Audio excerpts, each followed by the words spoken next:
concepto de alcantarillado sanitario y vamos a hablar un chiqui de bombas porque en el trabajo que el trabajo de investigación número 4 le estamos hablando de bombas y realmente tenemos que desarrollar eso en la otra clase en extenso, ¿no es cierto? Pero como necesitamos ese último trabajo práctico número 5 para preguntarles cosas que no pudimos todavía y que consideramos importante, entonces ese trabajo práctico número 5 que va a ser el último, vamos a preguntar otras cosas que ya no se va a que ya no va a ser precisamente de la clase que viene. Entonces, por eso que vamos a estar obligados ya a adelantar un chiqui, profesora, las clases y de hecho que vamos a explayarnos un poco más. Los materiales que se refieren a ese tema ya están en el aula, ¿no es cierto? Y hoy vamos a dar una pequeña introducción y vamos a ampliar entonces en la próxima clase este tema. Este- Así mismo, profesor. Bueno, entonces, hecha esa salvedad, voy a empezar a mostrar entonces eh, lo que tenía preparado para hoy.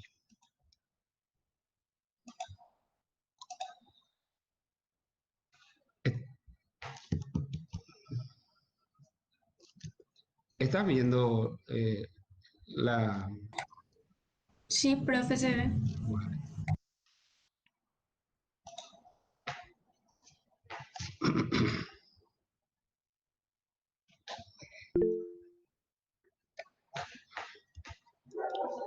Ahí está. Bueno, la idea es que desarrollemos lo que es alcantarillado sanitario. Este es algo que vamos a dividir en dos partes. Para este semestre va a ir algunos conceptos básicos de lo que es lo siguiente. Tenemos acá básicamente lo que son viviendas, por ejemplo, como estamos viendo en estos lugares. Estas viviendas reciben agua del sistema de agua potable. Esa agua potable en gran medida vuelve a ser desechado y esas aguas que son desechadas, digamos, tiene que tirarse otra vez hacia afuera.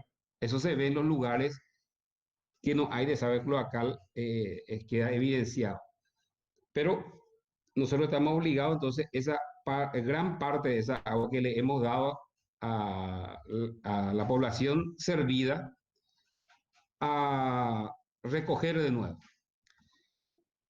De acá, por ejemplo, se está viendo que sale una cañería y que viene a un colector principal. Estas serían entonces, esto que viene de la casa hasta una cañería, como el que estamos viendo acá, sería un colector, por ejemplo. Este sería lo que llamamos nosotros colectores. Y de acuerdo a la importancia que tenga esos colectores, vamos a ver que son colectores primarios o secundarios, ¿verdad?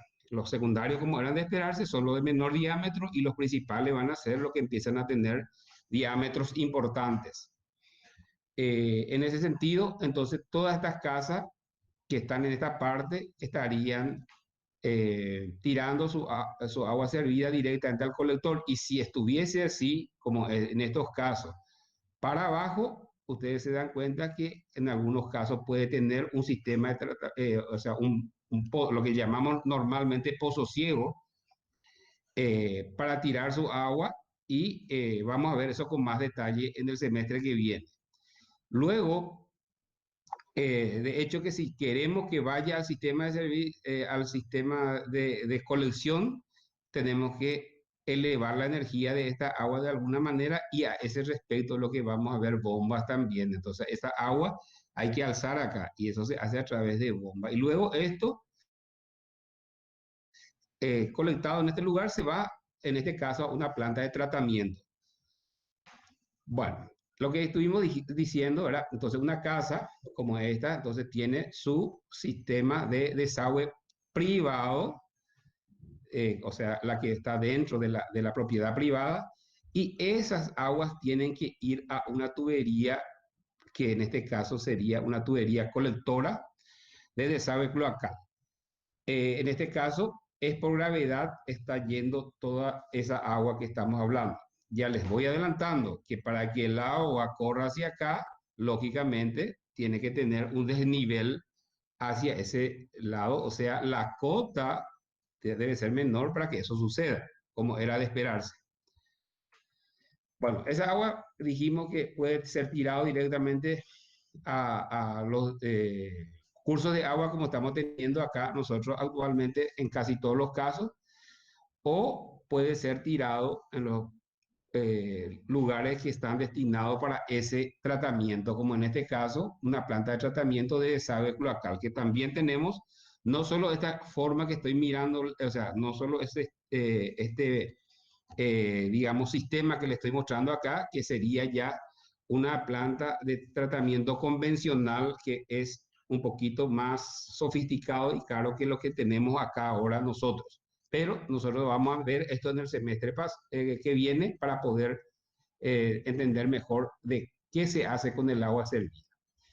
Entonces, un sistema alcantarillado sanitario va a tener básicamente estos componentes que yo les muestro acá.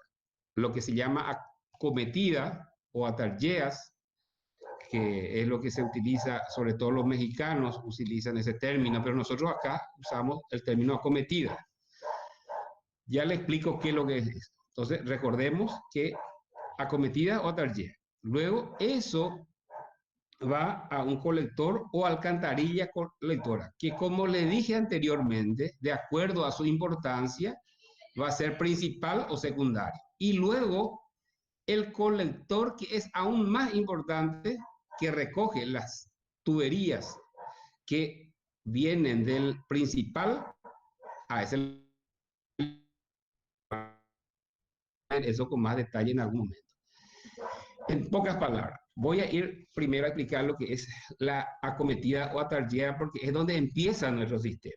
Entonces, esta tubería que recoge las aguas residuales que provienen de los domicilios o albañales exteriores, se va a entregar a este colector que está aquí por medio de lo que llamamos un registro o pozo de registro. Entonces, viene el desagüe, se conecta con este colector principal y entonces eso se va a hacer a través de un registro. Ya les muestro con más detalle a continuación.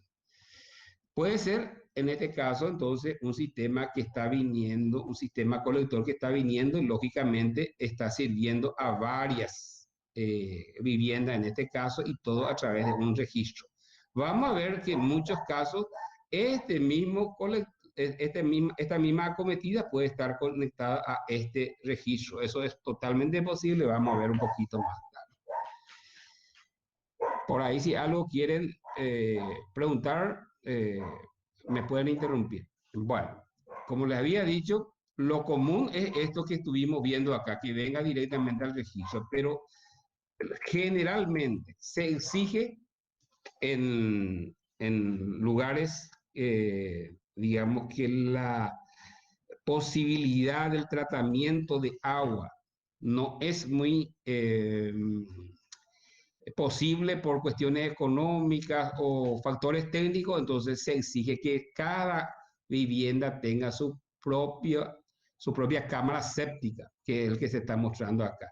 Este tanque séptico o cámara séptica, entonces viene el agua de la vivienda, ya es un tratamiento bastante bueno, digamos, y lo que viene acá ya prácticamente es líquido sin los sólidos que se van quedando en esta parte de la planta de tratamiento. Esto vamos a verlo con más detalle en el semestre que viene. Bueno, acá vemos otra vista de lo que estamos diciendo. Entonces, todo acá en el caso del lavatorio, el water, otro lavabo, entonces viene a una cámara de inspección domiciliaria. Entonces, la tubería. Y de aquí viene la acometida que llamamos, que va hacia el colector público, que va a estar ya en la calzada. Como ustedes ven, esto no prevé que el agua de lluvia que caiga acá venga acá. Y a esa agua de lluvia que eventualmente va a entrar de lo que es el desagüe pluvial al sistema de desagüe cloacal, es lo que le vamos a llamar conexiones erradas o erróneas. Bueno, ustedes ven de que hoy en día hay muchísimos accesorios que vienen ya prefabricados para hacer esas conexiones a las distintas acometidas. Bueno, estos ya son prefabricados y acá no es que usamos mucho esto, vamos a ver lo que más utilizamos nosotros. Bueno, acá vemos varias acometidas de nuevo a un colector, en este caso es el que se llama colector condominal. Este colector condominal es porque a varios condominios está sirviendo al mismo tiempo. Y acá vemos un sistema de registro que va a ser diferente al que normalmente usamos y que es lo que vamos a denominarle este registro, que es generalmente un registro de plástico prefabricado lógicamente, vamos a llamarle TIL, T-I-L, TIL. Bueno, esto representaría entonces en un plano lo que estamos viendo acá. Entonces, estas distintas contribuciones de los distintos domicilios, entonces van a ir tirándose en pequeños registros y este a su vez se va a conectar con a un registro que está sirviendo a otras partes similares a esto y eso al final se tira a la red pública. Estos son los tipos de registros. En este registro, digamos, sería el primer registro sería este que yo le estuve mostrando acá, que se referiría a esta cámara de inspección domiciliaria previa, la que va al registro que ya va al sistema de red pública. Como ustedes ven, es cuadrado, en este caso es posterior mío, responde a la misma lógica. Entonces, en un corte estaríamos viendo esto, el agua que entra aquí y sale en esta parte. Lógicamente, tiene que tener un pequeño rebaje para que el agua que viene acá pueda.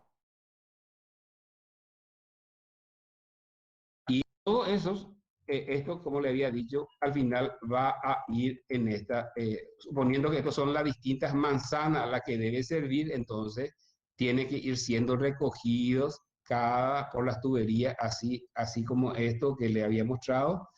Entonces tiene que ir recogiéndose y tiene que ir depositándose en unos registros, nosotros le llamamos pozo de registro.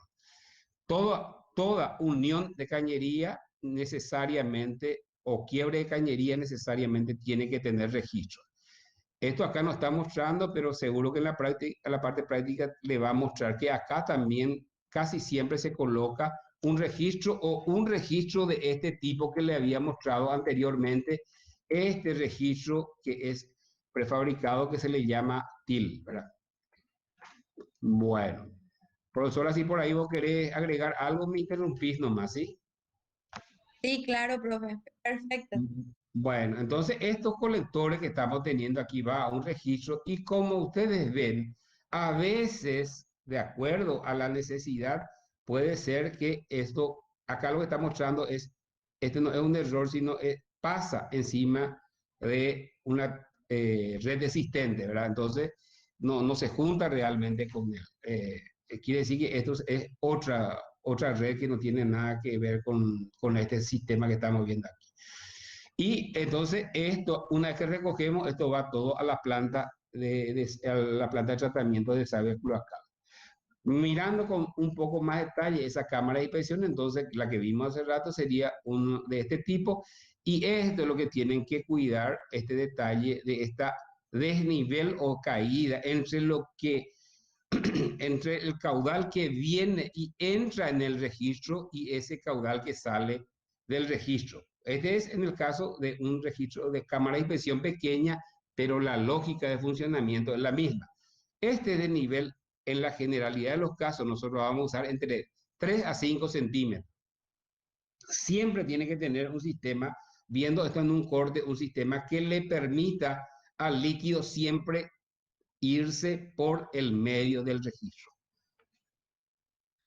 Ya estamos viendo un pozo de registro que es lo que nosotros vamos a usar en estos lugares que le estoy diciendo en esta parte, porque este que le mostré recién es lo que se usa, como les había dicho, en estos lugares. Este pequeñito que le había mostrado, entonces estos son los que se usan en esos lugares y este ya es la conexión con el sistema público. Entonces, vamos a tener por un lado nosotros el pavimento en este caso, y en este caso es de mampostería, es, digamos, el registro es circular, cónico en esta parte, y ahí está la tubería de entrada y la tubería de salida del registro.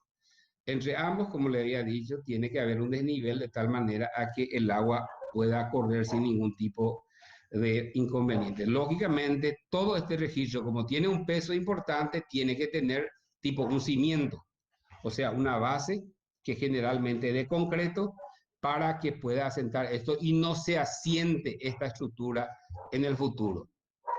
Acá vemos una tubería, un registro que ya es de hormigón, ¿verdad? Y ahí tiene las escalerillas. Esto sería mirando en planta. Este sería el lugar donde el hombre puede entrar a revisar este registro. Este sería una pequeña escalerita y como ustedes ven en un corte, necesariamente tiene que tener esta forma que se ve acá y a esto es lo que se le suele llamar media caña. Esto también tiene que tener pendientes transversales hacia esa media caña de tal manera que los líquidos que eventualmente vengan acá y a veces rebosa esta media caña, puede subir en estos lugares, sobre todo cuando hay lluvias, porque hay las famosas conexiones erradas, como les había dicho. Entonces, una vez pasado eso, todo este líquido que salió por los costados tiene que volver a ir a la media caña. Como les había dicho, necesariamente esto siempre tiene que tener una base de hormigón, que acá en este caso muestra de ladrillo o prefabricado, o puede ser también de hormigón, sin ningún tipo de inconvenientes, excepto el costo. Acá vemos lo mismo, solamente que acá, por ejemplo, en este caso está viniendo una tubería, como en este caso, y acá esta tubería que se le une por ser secundaria, necesariamente tiene que tener esta forma de desnivel. Dice que en la generalidad de los casos, ese desnivel se estila entre 60 a 70, 50 a 70 centímetros, de acuerdo a si es, o sea, si el diámetro de los que estamos hablando son mayores o menores. Acá vemos, por ejemplo, en el caso que ya esa diferencia de altura entre me refería a esta caída desde aquí hasta acá, eso es lo que no puede ser muy alto, 50 a 60 centímetros es lo que se admite como máximo. Nosotros no vamos a ser muy coherentes a veces los números que damos en estos temas de alcantarilla porque o sea, tenemos que ver a qué normas nos referimos, ¿verdad? Y de acuerdo a eso, o sea, no vamos a ser muy estrictos, vamos siempre a decir velocidades entre tanto y tanto o caídas entre tanto y tantos centímetros, no vamos a poder ser muy precisos en ese aspecto. Cuando esas diferencias de altura entre la tubería que viene al costado y la que estaba viniendo es alta, entonces hay que ponerle esta estructura de tal manera que si el agua viene muy fuerte, una parte pueda caer por este lugar y otra parte va a venir y va a caer en esta derivación que se le coloca de tal manera que el agua venga, gire y no venga a golpear muy fuerte esta estructura que está aquí. Con el tiempo, lógicamente, va a dañar eso. En cuanto a la forma de las conexiones de los distintos artefactos, en el caso domiciliario voy a hacer referencia y después vamos a ir al grande. En la generalidad de los casos, se recomienda que este ángulo sea el mínimo entre el que viene y el sistema que está yendo, transportando normalmente el agua. O sea, el colector principal y las conexiones que se le va a hacer, o sea, no tendría ningún problema. Y lo que es más, es recomendable que tengan estas formas o estos ángulos que estamos viendo acá. Y como máximo, en el caso de 90 grados. No obstante, algunos casos excepcionales, si son caudales muy pequeños y las conexiones se prevén que tengan esta forma, o sea, se le deja que tenga una caída, se puede aceptar estos tipos de conexiones, pero nunca inferiores a este colector principal, porque si no el agua, en vez de correr acá, se iría en esta parte. Y aquí estamos viendo, siempre para el caso de domiciliarios, entonces, cómo se hace, porque al final sigue la misma lógica. Esto serían ya las cámaras de inspección que va hacia el sistema del sistema público y las distintas cámaras de inspección. Este sería el inicio mismo. Ustedes se dan cuenta que viene y no pasa. Eso sí, no puede pasar ya ese ángulo del cual habíamos hablado.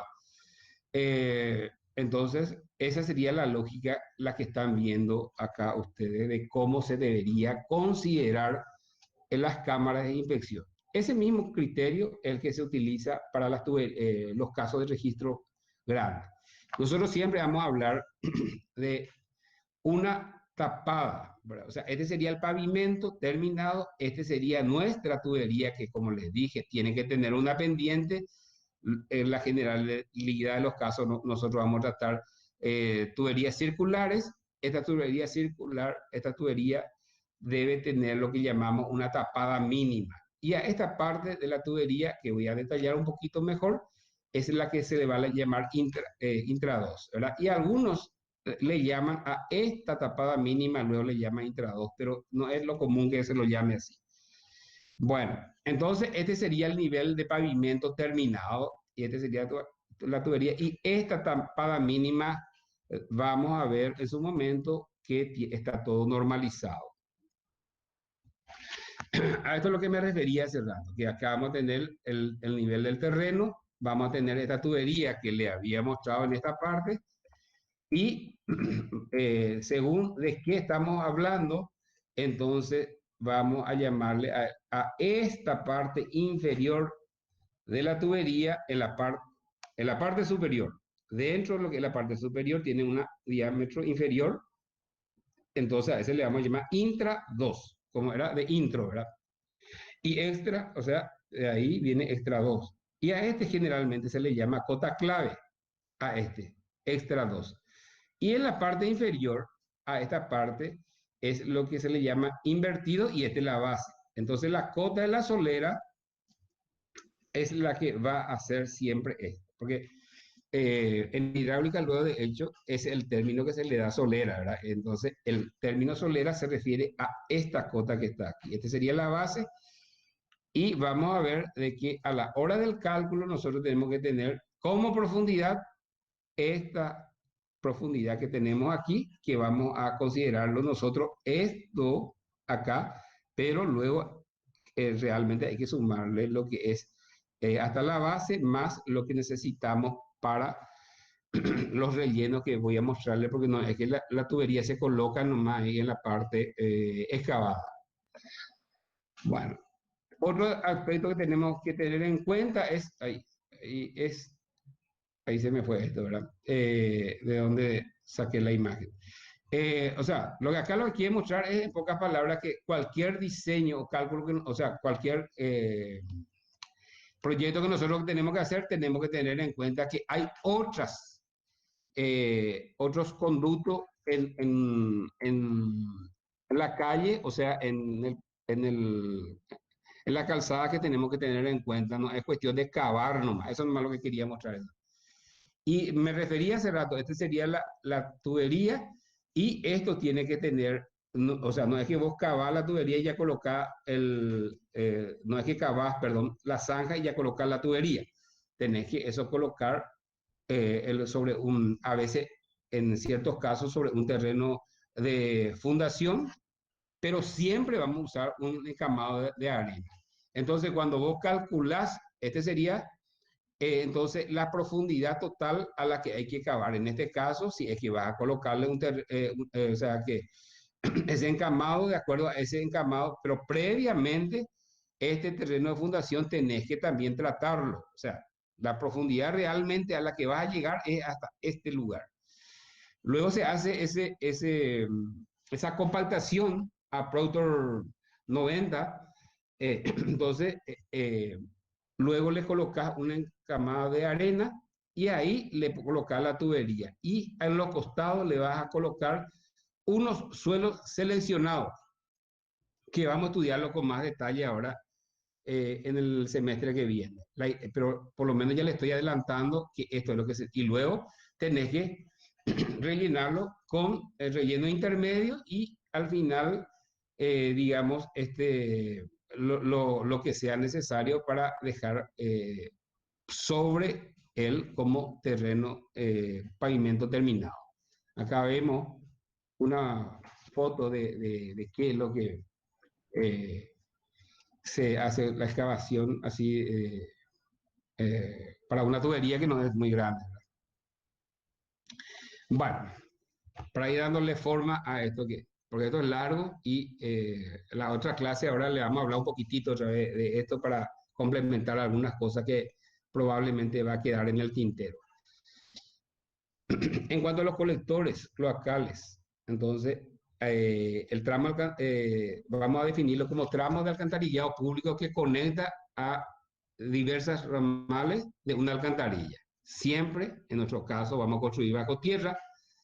A menudo va a ser en el medio de las calles importantes, casi siempre va a ser en el medio, o en el caso de las avenidas, en una de los lados.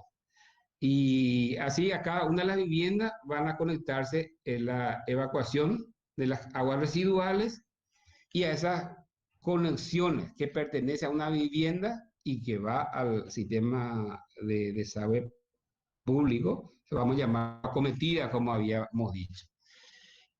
También comprende, o sea, los colectores comprenden entonces el agua que va desde el pozo o cámara de inspección, o sea, pozo intradós, que es el registro que le habíamos dicho, hasta la cámara de inspección final y de ahí hasta el colector. Estos colectores y las uniones deben proyectarse siempre, como habíamos dicho, con una pendiente para que pueda ir el agua por gravedad, pero nunca hacerlo como para que tenga velocidades excesivas por el peligro de erosión que va a tener en las tuberías. Las juntas, dentro de lo posible, deben ser herméticas para evitar filtraciones de aguas residuales y resulta que el terreno tiene casi siempre agua y esa agua quiere entrar en la tubería. Bueno, esa agua del terreno de infiltraciones también hay que tratar de evitar. Y también eso se produce generalmente cuando la tubería ya está teniendo unos años y las raíces pueden crear inconvenientes como para que esas infiltraciones lleguen a ser importantes. También a su vez debe ser lisa para que no se produzcan obstrucciones, como ejemplo acumulación de pelos, telas, pañales y otros elementos que la gente tira en el sistema a pesar de que ello está prohibido. El libre flujo del agua dentro de esas uniones y colectores se verifica por una prueba muy sencilla que es la prueba de bola que le llaman, que hace una bola, o sea que con eso se busca ver si va a discurrir sin inconveniente el flujo de agua, entonces se tira la parte más alta y se recoge esa bola en la parte más baja y si no tiene problema quiere decir que está como para que eso funcione. Y lógicamente todo este tipo de construcciones tienen que ser realizados por profesionales y técnicos autorizados. ¿Verdad? Bueno, ¿cuál es el agua que va a ir en cada uno de los colectores? Y vamos a hacerlo si serían así viviendas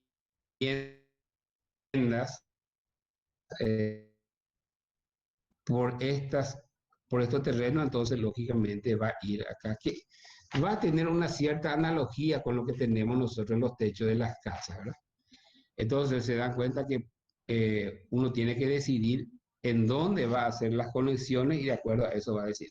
En estos casos en que las cosas están medio compartidas, es cuestión de decidir hacia qué lugar es el que se va a considerar que contribuye ese caudal. En estos casos es mucho más simple, todito esto vendrían hacia el frente y la misma cosa. Entonces acá lo que vamos a con seguridad prever es que vaya acá una tubería y aquí otra tubería colectora.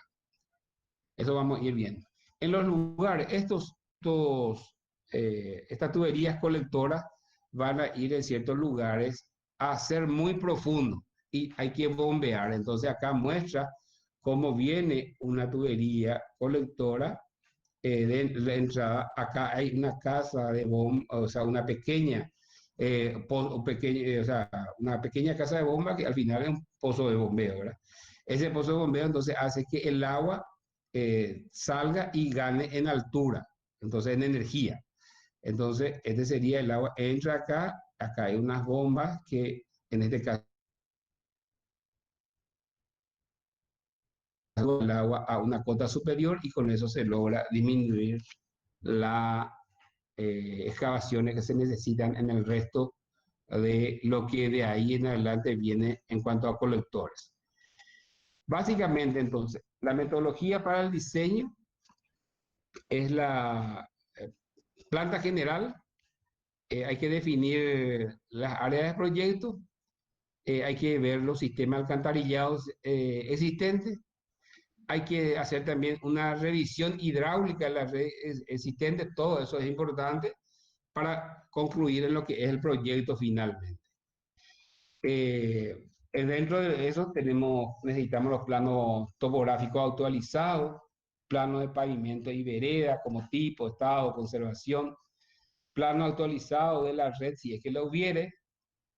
A esa red se refiere no solo la red de desagüe cloacal, sino también red de agua, como las ampliaciones, rehabilitaciones que van a estar previstos, longitud de tubería, diámetro, material, estado de conservación, la elevación de los brocales. Los brocales es, digamos, la parte de protección de los pozos, ¿verdad? Y la plantilla de entrada y salida de los pozos de visita. Aparte de eso, necesitamos siempre el plano de agua potable y el plano de uso actual del suelo que se tiene allí para tener eh, digamos, unos datos de las zonas existentes, densidad poblacional, si son zonas comerciales, industriales, zonas públicas, áreas verdes, etcétera. Y también se tiene que definir los planos prediales para hacer esto que le había mostrado en esta parte, y los planos adicionales de infraestructura existente, así como le había dicho hace rato, telefonía, fibra óptica, electricidad, etcétera, para proyectar los planos y cruces existentes. Bueno, no sé si hay alguna preguntita a este respecto, o profesora, si vos querés agregar algo. Sí, voy a agregar algo que manifestaste, pero voy a hacer hincapié nomás, profe, entre esto. Sí, Lo que nosotros vamos a insistir en la cátedra es para poder dimensionar un sistema de alcantarillado sanitario convencional, que es el que estaba explicando el profesor, en el cual los colectores van por las calles. Y también manifestó el profesor en la exposición que hay otro sistema de alcantarillado sanitario, que es el condominial, que necesita una mejor relación entre las partes de la comunidad, o sea, los vecinos, para que puedan permitir que los colectores vayan o por sus veredas o por sus propios terrenos, ¿verdad? Entonces, para un sistema de alcantarillado sanitario convencional, ahora en la práctica van a ver los ejercicios, el diámetro mínimo es de 6 pulgadas. O sea, comenzamos a dimensionar con 150 milímetros. Y en un sistema de alcantarillado sanitario condominial, el diámetro mínimo es 4 pulgadas, o sea, 100 milímetros.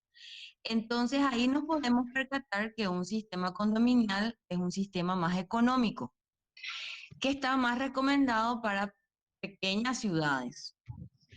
Y en base a eso, uno tiene que elegir. En nuestro país, las juntas de saneamiento, que son del interior del país, a través de SENASA, llevan a cabo estos sistemas de alcantarillado condominial con muy buenas prácticas. En el Brasil y en México también fueron muy, eh, vamos a decir, utilizados. En Bolivia también. Pero en nuestro país todavía no está tan utilizado como nos gustaría porque la cobertura de alcantarillado en el interior es muy baja. No sé, profe, si querés agregar algo Sí, más. bueno, básicamente de acuerdo a lo que dijiste, entonces tenemos básicamente, vuelvo a repetir, dos tipos de sistemas de desagüe cloacal. Uno que es el condominal, que ese, se refiere así como viene su nombre de los distintos, o sea, si hay, por ejemplo, un grupo, un barrio cerrado, por ejemplo, allí ese necesariamente va a tener un sistema condominal. Y ese van a juntar toditas las casas que hay o la vivienda que hay en ese barrio cerrado y va a venir y va a contribuir en un lugar de la red pública. Desde ahí en adelante, todo lo que va a ir por las calles normales o comunes que tenemos en cualquier ciudad, ese ya es el sistema público, como dijo la profesora, el convencional. Entonces, volvemos a repetir, el condominal es el que se utiliza en condominios. Entre ellos van recogiendo y luego tira al sistema público. El sistema público, que es el sistema convencional, el que entonces va a recoger las aguas en las calles públicas que no sean condominiales. ¿Estamos de acuerdo? Bueno, de hecho que vamos a algunas cositas otra vez decir en la próxima clase de esto, porque esto es muy, muy extenso, es imposible en una clase nomás o dos llegar a ver todo. Luego la profesora de la parte práctica le está preparando un material en donde va a complementar muchísimas las cosas que tal vez no les queda muy claro.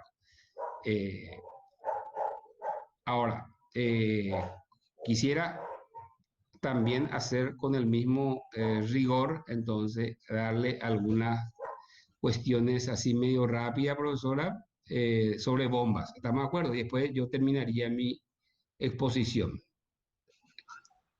No sé, profe, si tenés ya Sí, objeciones.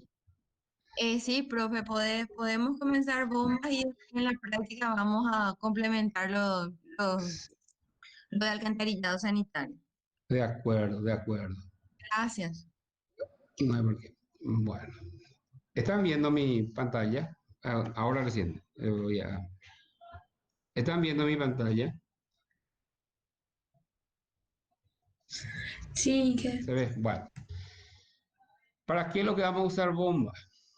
Vamos a usar bomba cuando tenemos un líquido, así como en este estado, que está aquí en la parte baja, y queremos llevar ese líquido ahí en la parte superior. Dicho en términos técnicos, entonces queremos elevar la energía de esa masa de agua debido a la diferencia de altura que hay. Entonces, una vez que subió allá arriba, la energía potencial que va a tener va a ser superior.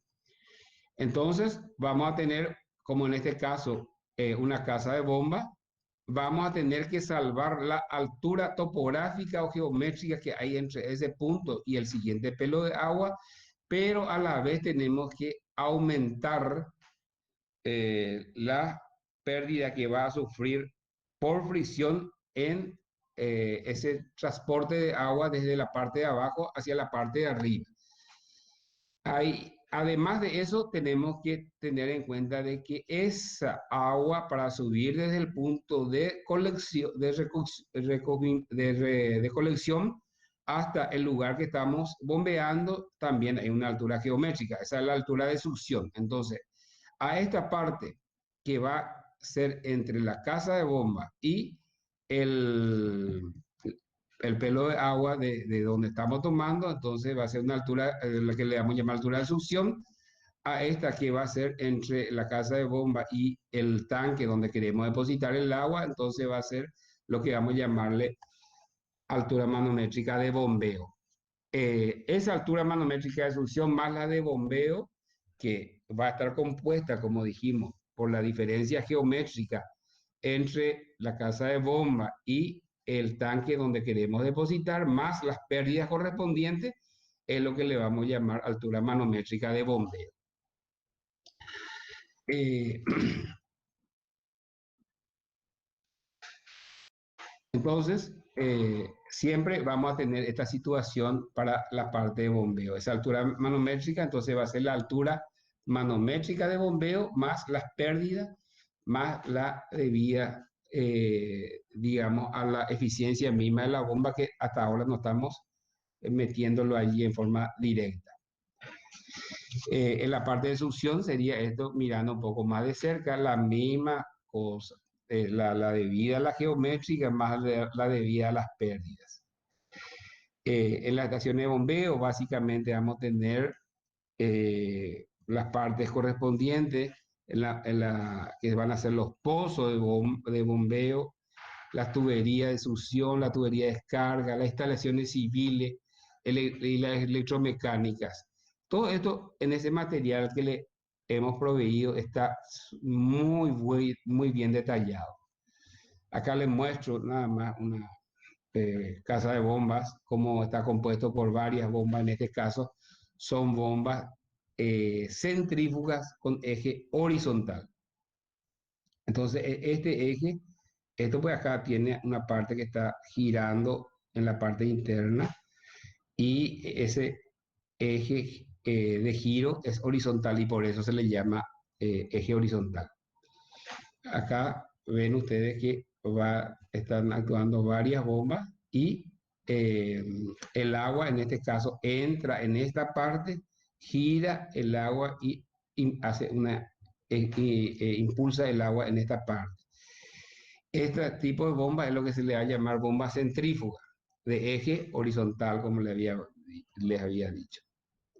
Acá estamos viendo una casa de bombas más grande ya, en donde cada una de estas bombas está contribuyendo para tirar al final en una tubería más grande. Acá tenemos, en este caso, estamos viendo de que esas son bombas que este sería el motor. Y allá abajo están las bombas centrífugas que están tirando agua para esta parte. Vamos a ver eso con más detalle posteriormente. Estas bombas se eligen de acuerdo a la rotación media, alta o baja, va a depender de qué tipo de fluido es el que de las características del fluido que vamos a bombear. Como era de esperarse, una bomba es una máquina y como tal, la potencia que le damos versus la potencia que le damos para que funcione versus la potencia que es la que ella nos va a entregar, no puede ser 100%, ¿verdad? O sea, no puede ser igual. Entonces, esa potencia hidráulica de la bomba, que va a ser debido a la elevación del agua, y la potencia que él exige para poder funcionar, es lo que le vamos a llamar eficiencia de la bomba en nuestro caso. Y esa eficiencia, bombas muy eficientes están por el orden de los 60 y ya muy eficientes están por el orden de los 70. La potencia absorbida por la bomba es la que ustedes vieron ya luego en hidráulica. Ahora le estamos recordando nomás que va a depender del peso específico, el caudal, la altura manométrica que él puede entregar y la eficiencia de la bomba que ya habíamos hablado anteriormente. La profesora le va a hablar en la próxima clase de lo que es la NPSH, que es una característica particular. Lo que yo le voy a adelantar es que es una característica particular de la bomba y, por un lado, en la naturaleza, en el lugar que vivimos, es lo que nosotros vamos a tener un NPSH. Vuelvo a repetir, o sea, si no dije, lo digo ahora. NPSH significa Net Positive Suction Head. O sea, es una característica de la bomba, cabeza de succión neta positiva, dice, ¿verdad? Así como dice su nombre, cabeza de succión positiva neto, entonces se refiere a la parte de succión, a la parte de succión. Eso es muy importante para que no se produzca cavitación en la bomba, que es un fenómeno que habrán dado en hidráulica. Lo que sí ahora te voy a adelantar es que ese NPSH, o Net Positive Suction Head, vamos a considerar dos tipos. Uno, el que tenemos en el lugar en donde estamos, que va a ser el disponible, el que la naturaleza te da. Y ese NPSH depende sobre todo de la altura sobre el nivel del mar en el que está el lugar considerado. Entonces ese NPH va a depender de la naturaleza, no podés cambiar vos eso. Pero sí, de acuerdo a eso, le vas a pedir un NPSH a la casa de bomba, o sea, que te provea el fabricante ese NPSH. Y entonces, el que vos disponés en la naturaleza tiene que ser mayor al requerido. Entonces, si eso sucede, no habría problema de cavitación. Pero le va a explicar mejor eso a la profesora en la próxima clase. También le estoy hablando de que esas relaciones, o sea, estas relaciones que ustedes ven acá, o sea, entre caudal y rendimiento, altura y rendimiento, eh, eh, perdón, giro de revolución de la bomba, va a cumple estas relaciones que ustedes ven, pero casi como dice, es válida para cierta relación entre el caudal, la altura manométrica, la potencia y la velocidad de rotación que va a tener la bomba. Eso también habrán visto en hidráulica, acá estamos recordando nomás, así básicamente. Eso es lo que yo quería adelantarle a un chiqui, porque les voy a pedir que lean para poder estar más preparados ya en la otra semana y a la vez se pregunta varias cosas de esto ya en el trabajo práctico número 4. En el tema 8. ¿Estamos de acuerdo? Profe, no sé si quería agregar, fui muy breve, traté de ser lo más breve posible en lo que es la bomba, pero de todo esto que dije, lo que a mí me interesa que hoy es, ustedes lo tengan bien clarito de esto, que al final es Bernoulli, ¿no es cierto? Que la energía en esta parte tiene que ser igual a la energía en esta parte. Y o sea, lógicamente teniendo en cuenta la pérdida que va a ocurrir por el transporte del líquido entre ese punto 1 y punto 2. Sí, profesor, está muy bien.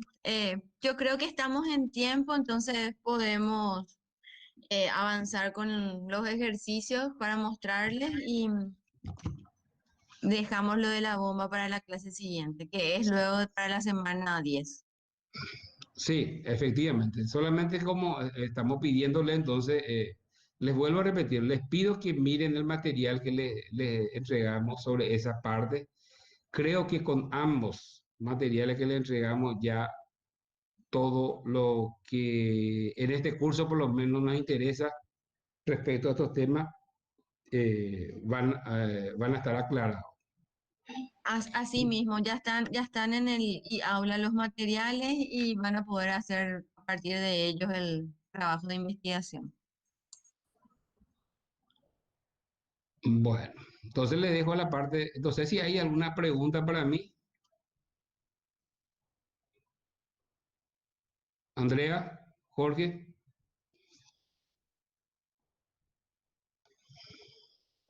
De mi parte no hay ninguna consulta, hijo. bueno, Isaac, no tenés ninguna, Ninguna, profe.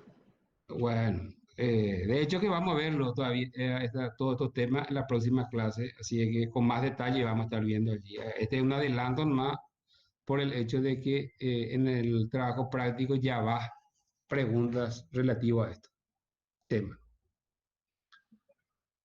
Cuando le dejo entonces campo libre a la parte práctica, ¿sí?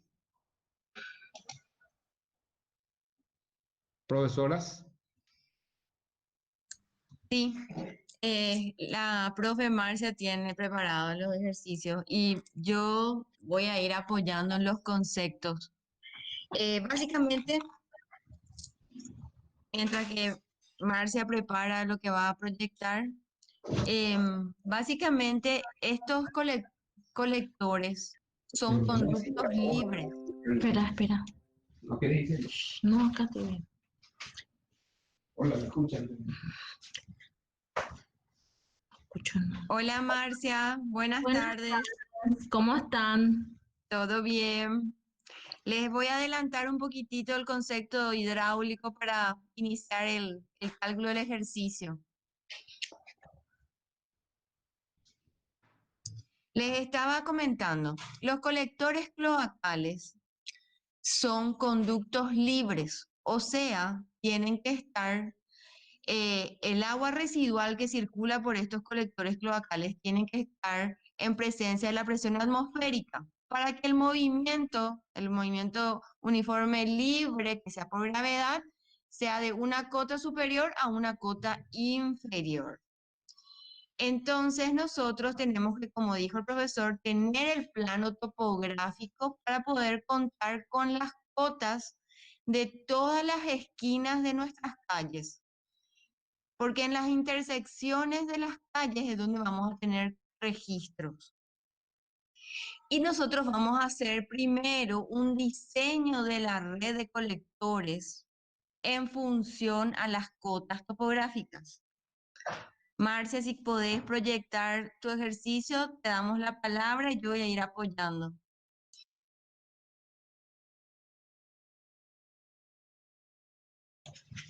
Sí, ahora ya voy a compartir.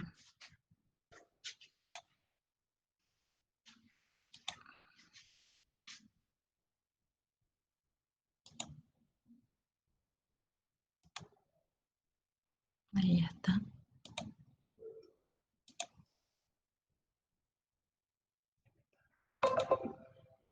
No sé si ya ven la... Sí, sí, se ve perfecto, Marcia, gracias.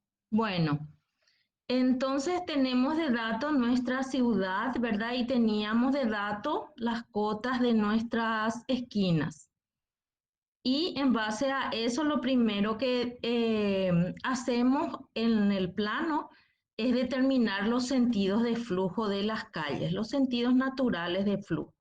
Hay veces que, por ejemplo, si de este punto yo no puedo salir, acá tengo casas y yo no puedo hacer pasar mi tubería, entonces en este caso, si tengo este punto más alto, entonces tengo este punto más bajo y no puedo salir, entonces en este caso tal vez podemos hacer acá una tubería contrapendiente, pero hay que tratar de evitar eso. Hay que tratar de evitar tuberías contrapendientes, pero si es necesario, si tenemos que sacar agua desde un punto más bajo, tenemos que hacer contrapendiente. Bueno, entonces establecimos los sentidos de flujo y de acuerdo a a cómo vamos a hacer nuestro proyecto, determinamos por dónde van a estar las tuberías principales. En este caso, yo decidí acá traer nomás tubería secundaria y hacer llegar hasta este registro, tubería secundaria acá, y estos son mis colectores principales. Entonces, ese es el proyecto que yo voy a hacer y voy a sacar acá porque en esta zona teníamos nuestro cuerpo receptor. Bueno, una vez que establecemos estos, o sea, esta es la ingeniería de cómo vamos a hacer, cómo vamos a sacar nuestras aguas residuales, ¿verdad? Una vez que tenemos todo esto, podemos ir a los cálculos, ¿verdad? Y tenemos de datos la población que hay en la zona. Para un año dado tenemos el periodo de diseño que nos piden y todos los demás datos que ya conocemos. Y el coeficiente de aporte del agua que se consume vamos a considerar 80%. Yo eso le estoy dando de dato en el trabajo práctico. Y calculamos hasta el caudal máximo horario que ustedes ya saben cómo se calcula. Entonces, calculamos el caudal residual unitario, que es el coeficiente de aporte por el caudal máximo horario. Y eso, para tener caudal unitario por unidad de longitud de calle, dividimos entre la longitud total de las calles que tenemos para hacer el servicio. Eso ya sabemos hacer calles horizontales más calles verticales y tenemos acá la longitud total de las calles, ¿verdad? No hay problema hasta ahí. ¿Te puedo interrumpir, Marcia? Voy a acotar algo. Sí. Bueno, primero que nada, el agua siempre busca la mayor pendiente. O sea, al analizar las cotas de intersecciones de calles, el diseño que se estableció es en función a esas cotas. Como dijo la ingeniera, si no hay otra opción, vamos a tener tramos en contrapendiente. ¿Qué quiere decir eso? Que de una cota menor vamos a forzar una pendiente para ir a una cota mayor. Y también podríamos tener estaciones de bombeo para poder recolectar subcuencas y después enviarlas a un colector que ya pueda realizar el flujo por gravedad. Hay otro tema. Nosotros estamos tratando de optimizar nuestro tiempo, por eso es que nos estamos saltando unas cositas, pero quiero retroceder un punto. El agua residual. El agua residual es el agua que ya fue utilizada, como su nombre lo dice. Nosotros le proveemos a la ciudad de agua potable. Y entonces estamos teniendo en cuenta la población final, el caudal medio, el caudal máximo diario, el caudal máximo horario de consumo de agua potable. Y ese coeficiente de aporte que la profesora les dice que vamos a considerar 0,8 es el coeficiente de retorno del agua potable que fue utilizada y que nosotros vamos a devolverle al ambiente, le vamos a devolver al sistema. Entonces, ese caudal máximo de consumo de agua por 0,8 va a ser el agua residual total que yo voy a tener que disponer adecuadamente en una planta de tratamiento para después poder enviarlo al curso hídrico. Gracias, Marcia. Podés continuar. Muchas gracias. Y estábamos ahí en calcular el caudal unitario residual. Calculamos esto, dijimos que era el caudal máximo horario utilizado por 0,8 dividido la longitud total de las calles que tenemos que servir. Y el caudal de infiltración. El caudal de infiltración es el caudal de la napa freática que entra de alguna forma en nuestra red y consideramos, dijimos, 1 a 5 litros por metro, litros por segundo por kilómetro. Entonces, considerando 5 litros por segundo por kilómetro, es en esta unidad. Y el caudal de las conexiones erradas, 10% de este. Vamos a considerar 10%. Ya el ingeniero les dijo que conexiones erradas es cuando las personas indebidamente conectan su desagüe pluvial a la red cloacal.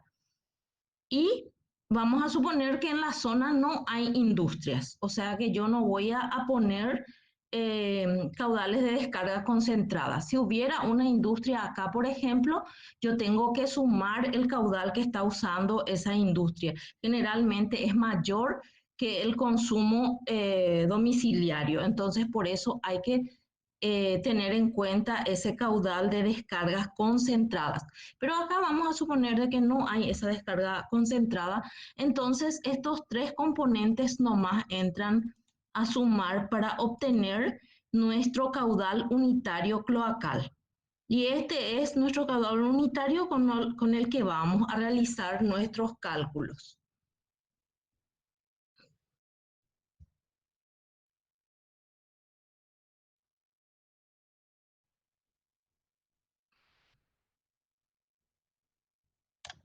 Bueno, el sistema es condominal extendido el que vamos a usar porque no es 100%,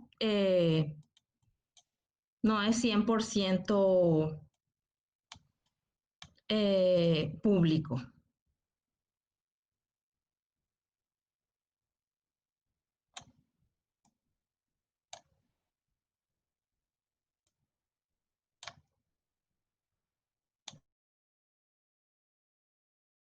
Bueno, entonces este era el caudal unitario cloacal que habíamos calculado en la otra página. Tenemos de dato el recubrimiento o tapada mínima que le vamos a dar 1,20. Tenemos la profundidad máxima que vamos a considerar los 4 metros. Esta profundidad máxima depende del tipo de suelo. si el suelo es bastante, no se desmorona fácil, entonces podemos alzar más y si se desmorona muy fácil, inclusive puede ser 3 metros nomás esto. Y de más datos, vamos a usar PVC, entonces necesitamos el coeficiente de Manning, la tensión tractiva vamos a considerar mínimo 1 pascal, la velocidad mínima 0,6, velocidad máxima 3 metros por segundo, la pendiente mínima vamos a considerar 0,3%, y en este caso la distancia entre calles es 100 metros. En este caso ustedes tienen en su trabajo práctico eh, otros valores. No sé si hay un... Sí, sí. Hola. Sí, ¿qué era la tensión tractiva mínima? La tensión tractiva es la fuerza de arrastre del flujo. Esta tensión tractiva que se calcula acá por esta fórmula es la fuerza de arrastre del fluido. Y se calcula por esta fórmula. Y esta fórmula, este valor acá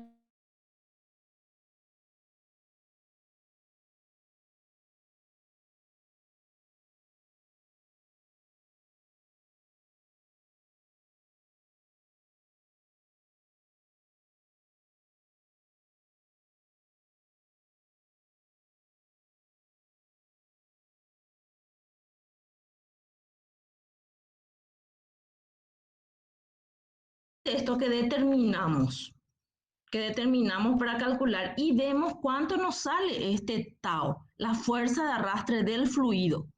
Y tiene que ser mayor o igual a 1. ¿Está claro? Sí, No sé. gracias. Yo puedo acotar algo. Sí, ¿cómo no? Sí, ¿me puedes repetir lo que respondiste? No sé tu nombre del alumno.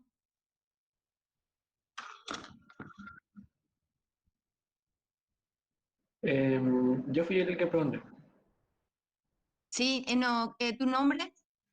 Campuzano, Isaac. Isaac. Bueno, gracias por la pregunta. Vamos a detenernos un ratito ahí porque quiero acotar nomás algo. El agua residual es un agua, como dijimos, que ya fue utilizada y mayormente es proveniente del agua de los servicios higiénicos, ya sean baños o cocinas o lavaderos, si estamos hablando de un efluente doméstico. Entonces, esta agua residual tiene o viene acompañada de materia orgánica. Es el agua que fue utilizada y la materia orgánica proveniente de los baños, de cocinas y demás. Entonces, esos colectores tienen que tener una pendiente tal que permita la autolimpieza. Y esa fuerza atractiva es la que nos permite a nosotros verificar que tenga esa fuerza, de esa tensión, para que la materia orgánica no sea sedimentada en el fondo del colector. ¿Me siguen hasta ahí? Isaac, Andrea, Jorge, Sí, profe. Ezio, ¿sí? Sí, Bueno, Sí, profe, te bueno, seguimos. entonces, al calcular en los inicios de los cálculos de sistemas de alcantarillado, estamos hablando de hace varios años atrás, Chessy calculó el valor de la velocidad mínima que tenían que tener estos efluentes dentro de los colectores para que no haya esta deposición o sedimentación de la materia orgánica, que es igual a 0,6. ¿Y cómo se logra esa velocidad? Con la pendiente que nosotros le vamos a adoptar para cada colector. Con el tiempo se fue avanzando en estos cálculos y ahora ya verificamos la fuerza atractiva, que está dada en función a esa fórmula que les está mostrando la ingeniera Marcia, y que tiene que ser mayor a 1 pascal. Esto para que no ocurra la sedimentación de la materia orgánica dentro del colector, que es lo que nosotros queremos evitar. Si están bien hasta ahí, podemos continuar. ¿Sí? Necesito un retorno. ¿Estamos bien? Estamos bien, profe. Gracias Bueno, por la entonces, explicación. dentro del colector, dijimos que tiene que estar presente la presión atmosférica para que exista el movimiento del fluido. Y el tirante de agua que nosotros vamos a buscar es de media sección para que pueda existir esa presión atmosférica. Entonces nosotros vamos a tratar de que los colectores trabajen a una velocidad mínima de 0,6 a una tensión tractiva que permita la autolimpieza, jugando, para decirlo mal y pronto, o adoptando o verificando las pendientes que les vamos a ir dando a estos colectores. Hasta ahí les puedo decir hasta ahora y Marcia, te doy la palabra. No, Gracias y es disculpa la importante intromisión. el aporte.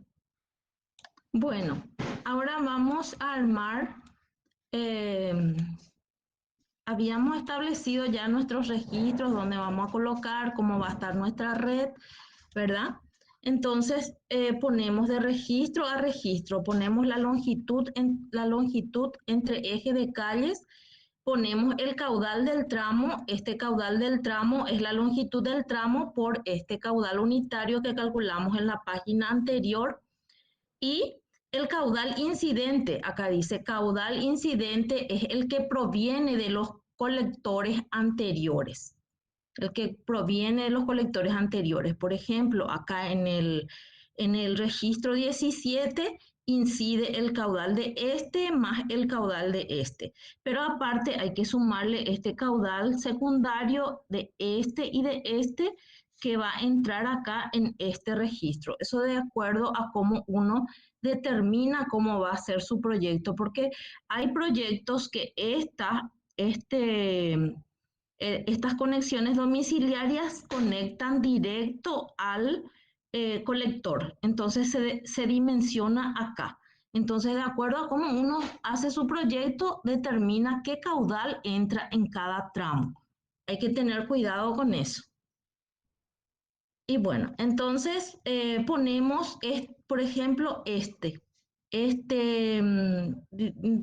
es el término apropiado, esta progresiva le voy a decir, pero conjunto de colectores sucesivos. Este conjunto de colectores sucesivos comienza en el registro 2, de 2 a 7, de 7 a 12 y de 12 a 17. Y después me voy con este y con este. Y último me voy con esto porque esta sucesiva de colectores, va a necesitar el caudal que viene de acá. Y cuando llega acá voy a necesitar el caudal que viene de acá. Y cuando llega acá, el caudal que viene de acá para este. Y así. Entonces, por eso último coloqué este tramo. Bueno, avísame nomás. Bueno, y entonces, Te voy a avisar cualquier cosa. Vamos a continuar. Lo que la ingeniera, disculpen un ratito, tengo una idea.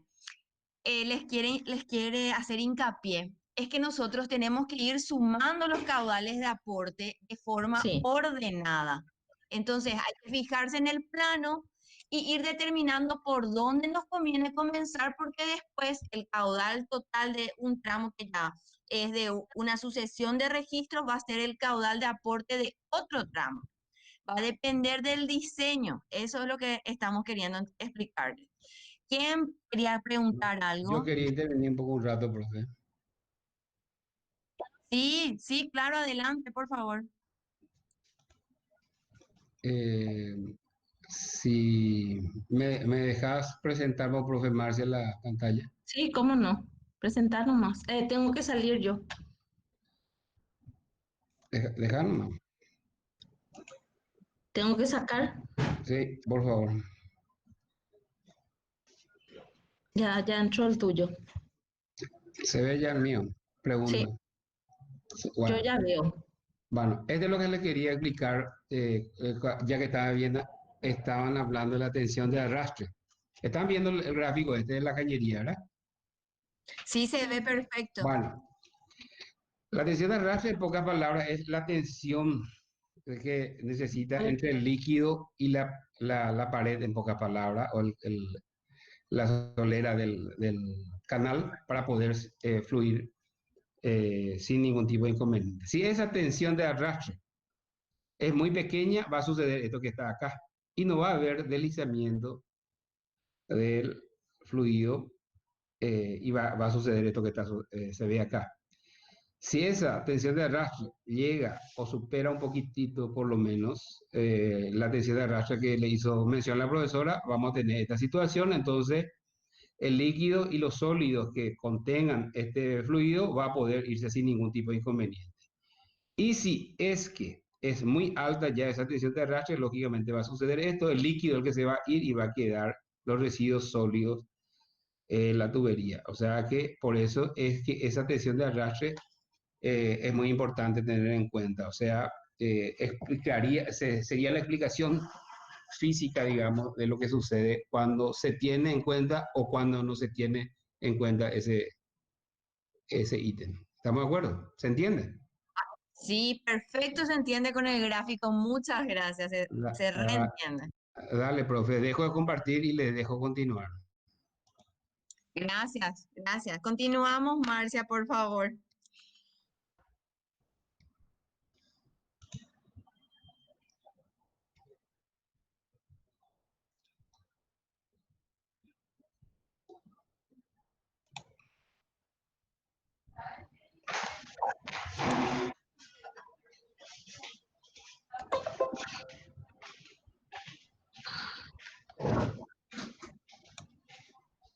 Los tres puntitos, los tres puntitos, los tres puntitos. Frente a la pantalla. ¿Cómo viene? Ah,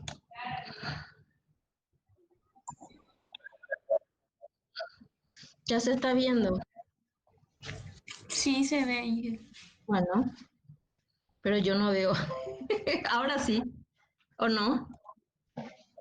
Ahora Sí, sí. ahora estamos viendo el Excel. Bueno, qué suerte. Estuve jugando con él y por ahí ya salió. Yo siempre jugando. Bueno, entonces vamos a armar nuestra tabla de caudales, pero primero armamos esto de acuerdo a nuestro diseño, como dijo la ingeniera Verónica. Entonces armamos esto, nuestra tablita de registro a registro.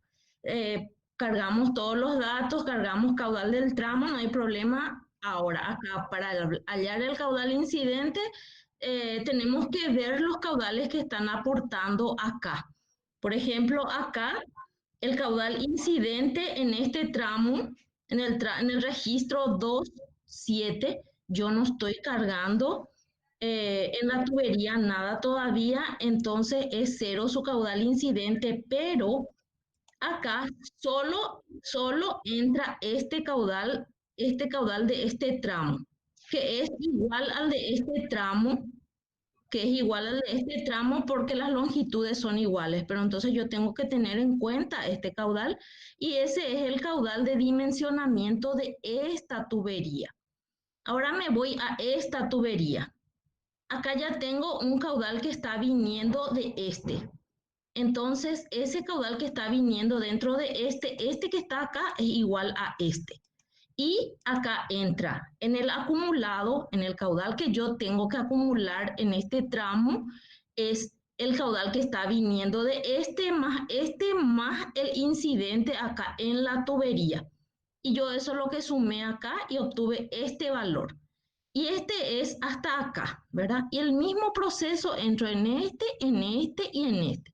Hago este grupo de colectores, este grupo de colectores, este grupo de colectores y por último me voy a este grupo. Hasta acá no hay problema, el mismo proceso. Pero acá en el tramo 17-18 entra en el caudal incidente, acá entra este caudal, entra el caudal que viene por acá más el caudal que viene por acá, entra este más este, ¿verdad? sin problema. Y en el total, no solo va a entrar el incidente, sino va a entrar también este caudal y este caudal, porque yo decidí en mi proyecto que el caudal de esta calle se va a conectar acá al registro y el de esta al registro. Y así me voy construyendo la tabla de caudales que yo tengo que desaguar en cada tramo. Bueno, esto por un lado, ¿se entendió todo hasta acá? Porque esto es la parte más importante para comenzar a dimensionar. ¿No hay problema?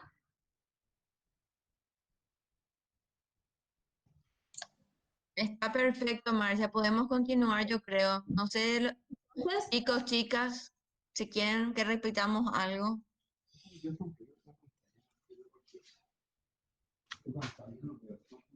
bueno, vamos a asumir de que me dijeron que ven. ¿Ustedes ven la pantalla? ¿Te ven mi Excel? Sí, Hola, profe, todo bien, todo bien. todo bien, sin problema. Continuamos entonces. Bueno, tenemos ya entonces nuestra tabla de caudales por tramo, caudales que debemos desaguar por tramo. Tenemos la longitud del colector y consideramos la longitud de calle, la longitud de colector, consideramos que nuestros registros tienen 1,20 de diámetro. Esto va a variar de acuerdo a los colectores, a las dimensiones de los colectores que le van llegando, pero a fines de cálculo vamos a considerar 1,20.